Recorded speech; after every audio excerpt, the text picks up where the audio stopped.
दिन में केवल एक बार भोजन, वह प्राचीन योगिक रहस्य जो चेतना जगा सकता है। क्या भोजन कम करने से मनुष्य के भीतर छिपी दिव्य शक्ति जाग सकती है? जब पेट शांत होता है, तब चेतना बोलना शुरू करती है। आज की दुनिया में अधिकांश लोग दिन भर कुछ न कुछ खाते रहते हैं।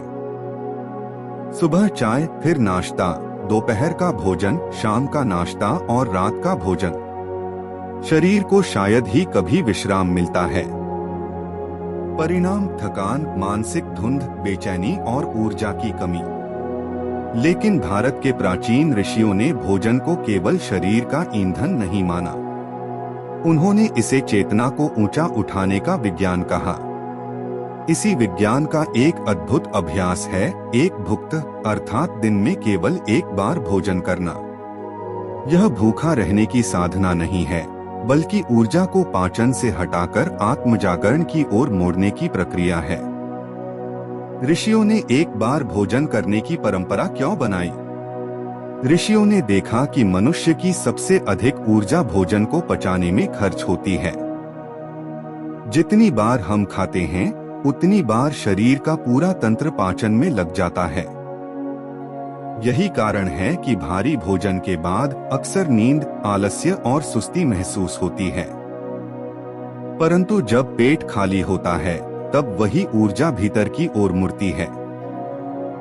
मन अधिक शांत होता है, ध्यान गहरा होता है और चेतना अधिक जागृत होती है।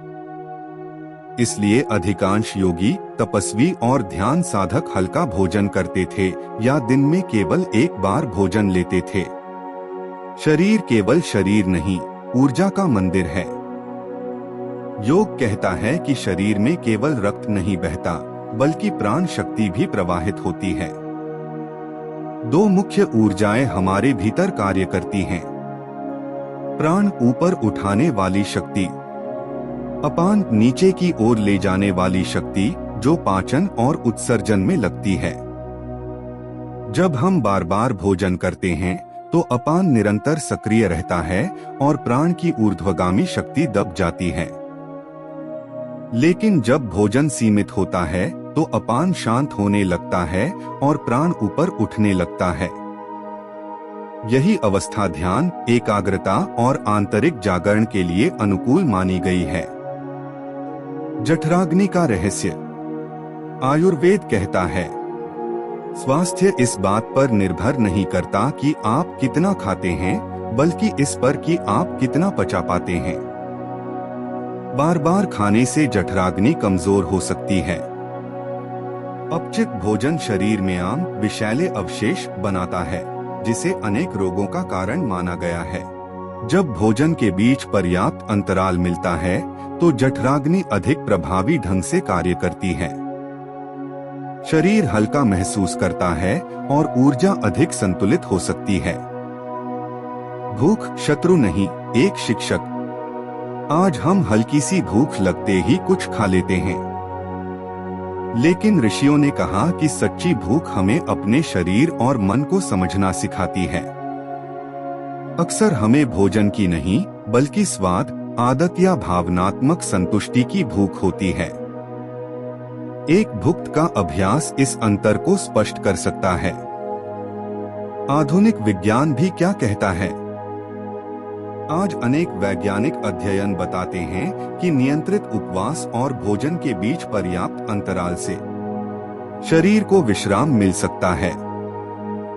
मानसिक स्पष्टता में सुधार हो सकता है। चयापचय मेटाबॉलिज्म बेहतर हो सकता है। कोशिकाओं की मरम्मत की प्रक्रियाएं सक्रिय हो सकती हैं। यही कारण है कि इंटरमिटेंट फास्टिंग आज पूरी दुनिया में लोकप्रिय हो रही है। उद्देश्य केवल वजन घटाना नहीं है। एक भुक्त का लक्ष्य केवल शरीर को पतला बनाना नहीं है। इसका गहरा उद्देश्य है मन को हल्का करना, ऊर्जा को बचाना, चेतना को ऊपर उठाना, आत्मानुशासन विकसित करना। योग की भाषा में यही ऊर्जा धीरे धीरे ओजस में परिवर्तित होती है, जिसे तेज स्मरण शक्ति, धैर्य और आध्यात्मिक बल का आधार माना गया है। दो प्रेरक उदाहरण।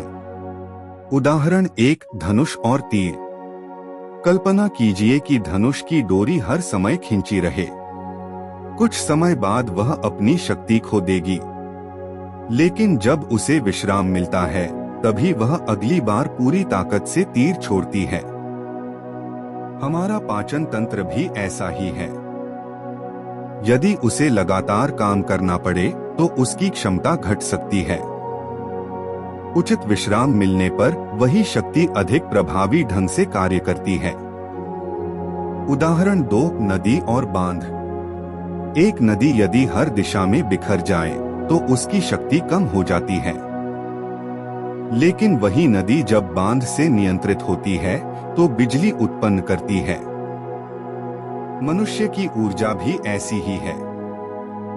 जब वह हर समय भोजन, स्वाद और इच्छाओं में बिखरती रहती है तो सामान्य रहती है, लेकिन जब वही ऊर्जा संयमित होती है तो वह एकाग्रता, आत्मबल और चेतना में बदल सकती है।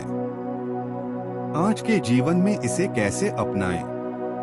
यदि आप इस अभ्यास को अपनाना चाहते हैं तो धीरे धीरे शुरुआत करें। सात्विक और प्राकृतिक भोजन चुनें। बीच बीच में स्नैकिंग बंद करें। 12-16 घंटे का इंटरमिटेंट फास्टिंग अपनाएं। सप्ताह में एक दिन एक भुक्त का अभ्यास करें। उस दिन ध्यान, प्राणायाम और मौन का अभ्यास भी करें। अंतिम संदेश, एक भुक्त भूखे रहने का नाम नहीं है।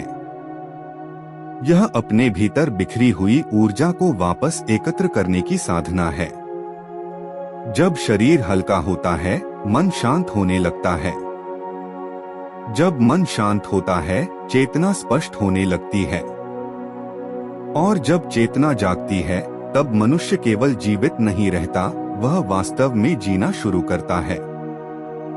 कम खाइए पर जागरूक होकर खाइए, क्योंकि कभी कभी एक भोजन केवल शरीर को नहीं बल्कि पूरे जीवन को बदलने की शुरुआत बन सकता है।